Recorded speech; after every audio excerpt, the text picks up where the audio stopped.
विवाद नरेंद्र मोदी के साथ है, देश के साथ तो नहीं है।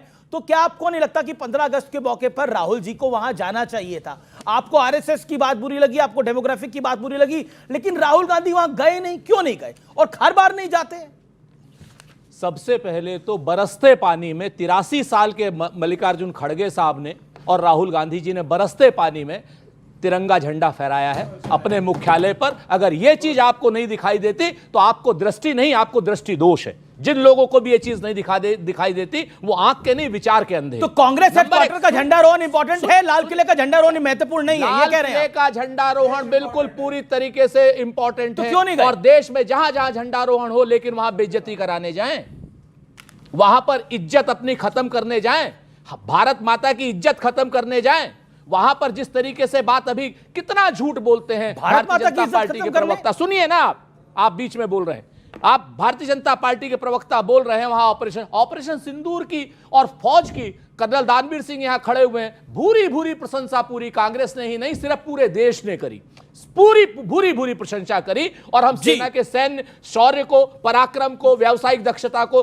भूरी भूरी प्रशंसा करते हैं। और जब हमारी सेना पीओके लेने के लिए खड़ी हुई थी, तब नरेंद्र मोदी जी ने रणनीतिक कायरता के तहत पीओके को लेने से इनकार कर दिया और सीज फायर कर दिया। ओके, जवाब यहां पर ये लोग बात ठीक है, जवाब दो। हमसे बेइज्जती कराने क्यों जाए? 20 सेकंड फिर बाकी लोग भी देना पड़ेगा, फिर हमें भी 5 सेकंड सर। ओके, सिंदूर का अगर ये सम्मान करते हैं तो इन्होंने सिंदूर को तमाशा बोला, प्रणीति शिंदे ने सिंदूर को फेलियर बोला, सिंदूर को छुटपुट बोला, सिंदूर को सरेंडर बोला। और जब ऑपरेशन महादेव में 3 पहलगाम के आतंकी मारे गए तो उन्होंने कहा महादेव भी सांप्रदायिक है, और कहते हैं कि हमारे हेडक्वार्टर में जो प्रोग्राम हो रहा है उसमें हम गए। उस प्रोग्राम में मैंने तस्वीर निकाली, पता है कौन दिखा? ये सिखों का नरसंहार करने वाला जगदीश टाइटलर के साथ खड़े होने में सम्मान महसूस होता है और रेड फोर्ट में बदनामी महसूस होती है। ये पंजाब के लोग देखना इस डिबेट को, पंजाब के मेरे भाई बहन देखना इस डिबेट को। सुरेंद्र राजपूत बोल रहे हैं कि रेड फोर्ट पर हमारे सिख, हमारे जो शूरवीर है उनके साथ नहीं, ठीक है, 25 सेकंड के साथ खड़े हो जाएंगे। देखिए आप, ये कांग्रेस और बीजेपी की जुगलबंदी नहीं चलेगी, बाकी लोग भी आएंगे जी। अब ऐसा है ना, अब देखिए आदरणीय हमारे भाई हैं शहजाद जी, पुराने भाई हैं। अरे हाँ, अब ये पंजाब के लोगों के लिए तो उनको बड़ी चिंता है, आम आदमी पार्टी और बिहार के लोगों के लिए कतई चिंता नहीं, झाजी लोगों के लिए कोई चिंता नहीं है। इनको याद आ गया होगा, ज्यादा नहीं बोलूंगा जी। मैं आपको फिर से एक चीज कहता हूं, फिर से आप एक चीज को समझ लीजिए। ऑपरेशन सिंदूर का तमाशा बनाया भारतीय जनता पार्टी ने, जब उन्होंने कहा था हम घर घर सिंदूर बांटेंगे, घर घर सिंदूर बांटेंगे। ये ऑपरेशन सिंदूर का तमाशा जो भाजपा ने बनाया था, भारत की सेना का ऑपरेशन का तमाशा हो सकता है क्या? ये भाजपा बनाती है, बोले तो ऑपरेशन सिंदूर का तमाशा बनाया, भाजपा ने बनाया। ओके, भाजपा ने ऑपरेशन सिंदूर का तमाशा बनाया। मैं जानना चाहिए, एक सेकंड, मैं आम आदमी पार्टी से जानना चाहता हूं, क्या वो इस शब्द से एग्री करते हैं ऑपरेशन सिंदूर का तमाशा बनाया गया? आप एग्री करते हैं, हाँ या ना? आप आगे बोलिएगा। देखिए अमीश भाई, इस देश की सेना पर, इस देश की शौर्य पे, उन पे किसी को कोई रत्ती भर शक नहीं है। और हमारे देश का ऑपरेशन सिंदूर का तमाशा, ये गौरव का दिन है। और आज पूरा देश मिलकर, कभी कितने राफेल गिरे, अब ऑपरेशन सिंदूर का तमाशा। नहीं अमीश भाई, मैं कह तो रहा हूं, देश के किसी भी व्यक्ति को, किसी नागरिक को भी सेना के कांग्रेस कर रही है ये? कोई भी संशय नहीं है। और हम शुरुआत से हमेशा सेना का सम्मान करते हैं, और हमने लगातार कहा कि हमारी सेना ने पाकिस्तान के अंदर घुस के पाकिस्तान को ठोकने का काम किया, आपके सामने बोला गया, आपके सामने बोला गया ऑपरेशन सिंदूर का तमाशा। उससे पहले राहुल गांधी ने बोला कितने राफेल गिरे हुए हैं। अमीश भाई, सिंदूर के नाम का तमाशा आपने बोला, संसद बिल्कुल आपने बोला, आप एग्री करते हैं इस बात से? आप एग्री करते हैं? मुझे पता आप एग्री करते हैं, मैं आम आदमी पार्टी से पूछ रहा हूं। मैं कहना चाहता हूं, जिस प्रकार से सिंदूर को घर घर पहुंचाया गया, प्रधानमंत्री जी को या भाजपा को इस तरह का नहीं, किसी ने घर नहीं पहुंचाया, गलत जानकारी है। था, भाजपा ने इसको अनाउंस किया, बिल्कुल नहीं पहुंचाया, गलत जानकारी नहीं करना चाहिए था। दूसरी बात, और ऑपरेशन सिंदूर जब हुआ तो पूरा विपक्ष, पूरा देश, एक एक नागरिक साथ खड़ा हुआ था। सरकार किसी की नहीं थी, हम सब लोग उसके साथ खड़े हुए थे, और सबने एकजुट एक उसके कहा कि पाकिस्तान को घर में घुस के मारो और पीओके वापस लो। ये हमने कहने का काम किया। कि पीओके वापस लेना चाहिए, देश का एक एक आदमी वापस, ठीक है, पीओके वापस लेना चाहिए। कर्नल दानवीर, पीओके ना हो गया, हलवा हो गया, वापस लेके आइए। दिया किसने था? अक्साई चीन नहीं, ये पीओके ना हो गया, हलवा हो गया है कि सब लोग पीओके वापस आइए। दिया किसने था अक्साई चेन और पीओके दिया किसने था, ये मुझे बताने की आवश्यकता है।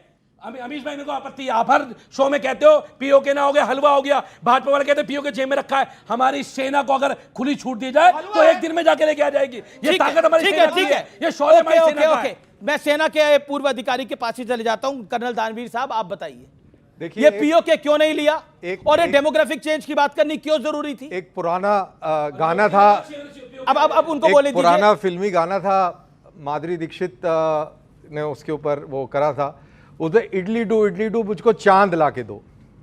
अब चांद लाके दो तो चांद तो ऐसे कोई लेके नहीं आ सकता है। तो वही पीओके का हाल है।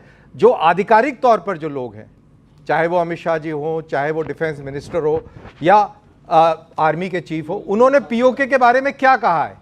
उन्होंने ये कहा है कि अपने आप ये आ जाएगा। ये रक्षा मंत्री ने हाल ही में कहा कि अपने आप आ जाएगा, वहां के लोग जो है पीओके लाके हमको दे देंगे। आर्मी चीफ ने यह कहा है कि अगर हमें आदेश मिलेगा तो हम ले आएंगे। लेकिन विपक्ष ने और बाकी मित्र लोग जो जिस तरीके से इसको हलवा बना रहे हैं या इडली डू मुझको चांद लाके दो का गाना गा रहे हैं और फिर मजाक उड़ा रहे हैं, ये मेरे ख्याल से गलत है। क्योंकि ऐसा किसी भी आधिकारिक तौर पर किसी भी व्यक्ति ने, जिम्मेवार व्यक्ति ने ये नहीं कहा कि हम पीओके लेके आने वाले हैं। अच्छा ठीक है, अच्छा विवेक मुझे नहीं मालूम कि कहा था, मेरे को नहीं मालूम, मुझे नहीं मालूम कि कहा था। ऐसा कहे एक सेकंड कुलदीप जी शांति, जब बन गए योगी जी का बयान। अच्छा एक सेकंड विवेक, आप कर्नल दानवीर साहब की बात का जवाब दीजिए और साथ ही साथ डेमोग्राफी पर और ऑपरेशन सिंदूर तमाशा है, इस पर आपके विचार क्या है? मैंने तो पहले ही कह दिया कि मैं बिल्कुल एग्री करता हूं जो सुरेंद्र राजपूत जी ने कहा है। हम सेना के साथ हैं, सेना के शौर्य का सम्मान है, लेकिन मेरी सरकार ने इस ऑपरेशन को सिर्फ एक स्टंट बना करके अपनी मार्केटिंग करी है, गुडविल लेने की कोशिश करी है। कभी प्राइम मिनिस्टर पहनते हैं फौजी की यूनिफॉर्म। आज मेरा डिस्कशन कर्नल दानवीर से हो रहा था, 3 हमारी ब्रेव गर्ल्स को जो फौज में हैं उनको कौन बनेगा करोड़पति में भेजा गया। सीनियर अफसर कह रहे हैं क्या हो रहा है, ठीक है परमिशन आपने ली है, लेकिन जूनियर अफसर सीधा जाकर के मीडिया से कब से बात करने लग गया क्या ये फौज का प्रोटोकॉल है या नहीं है। आधों को यह नहीं पता था कि वो पैसा अगर जीतेंगी तो वो सेना को ही जाएगा। ये सब जो कंट्रोवर्सीज हैं और पब्लिक रिलेशंस की एक्सरसाइज है, आर्मी को इससे अलग रखना चाहिए। राजनीतिकरण आर्मी का कभी नहीं होना चाहिए। अच्छा, आप तो गलती पाकिस्तान कर चुका है और हम हर बात पे गुस्सा है। आप आरएसएस का नाम लिया, उस पे गुस्सा है, डेमोग्राफी बिल्कुल, वो आपको कम्युनल लगता है? आरएसएस का नाम पहली बार 79th इंडिपेंडेंस डे आज मनाया जा रहा है। 3 बार इस संगठन को बैन किया गया। पहली बार सरदार पटेल ने किया, लिखित में लिखा गया कि हम तो सिर्फ एक कल्चरल ऑर्गेनाइजेशन है, राजनीति से हमारा कोई मसला नहीं, हम सिर्फ देश के अंदर बदलाव चाहते हैं। आज प्राइम मिनिस्टर से लेकर के ऊपर से नीचे तक हर वाइस चांसलर हर आदमी संघ का है। एक कम्युनल ऑर्गेनाइजेशन आपकी तकलीफ तो यही है कि हर आदमी संघ का है। हाँ, अब देखिए बीजेपी संघ से निकल के आई है, अब बीजेपी संघ से निकल के आई है तो क्या करिएगा? आरएसएस का नाम अगर लाल किले से लिया तो ये ऑपोजिशन कैसे बोल सकती है बार बार? प्राइम मिनिस्टर को ये नहीं करना चाहिए था। ओके शहजाद आपसे इजाजत लेकर 20 और वो एनजीओ नहीं है, बहुत समय से ना आरएसएस रजिस्टर्ड है, ना उसके अकाउंट है। संक्षेप में है कि अगर हम आपकी बात नहीं मानेंगे तो फिर मौलाना साहब और लोगों के साथ अन्याय होगा। तो मैं 20 सेकंड में, क्योंकि 3 लोग हैं, हमारे साथ तो जमाने से होता चला है और उस जमाने में कांग्रेस का ही शासन था, आज नहीं हो रहा तो ये मान अच्छा, ठीक है, चलिए। अब देखिए, अभी लेफ्ट पार्टी जब सेना की प्रशंसा करने लगे, मतलब जिन्होंने 62 के युद्ध में सेना को खून देने से इनकार किया था, आज वो सेना की प्रशंसा कर रहे हैं। इससे बेहतर उदाहरण मिल सकता है क्या? कभी नहीं किया, कभी नहीं किया। Vivek ji please time waste हो जाएगा, I request you, I beg of you. Vivek ji आपने मुझे बाहर बोला था, आप इंटरप्ट नहीं करेंगे प्लीज। लेकिन अच्युतानंदन जिसको का नाम आप ले रहे हैं, he was made the chief minister। भाई विवेक, you can't be interrupting every statement। अरे ठीक है, आप अपनी बारे में बोलिए ना, सब अपनी बारे में बोलिए। यहाँ पर बैठे सब ज्ञानियों को छोड़िए। राहुल गांधी जी ने कभी सेना का अपमान नहीं किया, ये कहा के बारे में एक सवाल नहीं पूछा जाएगा।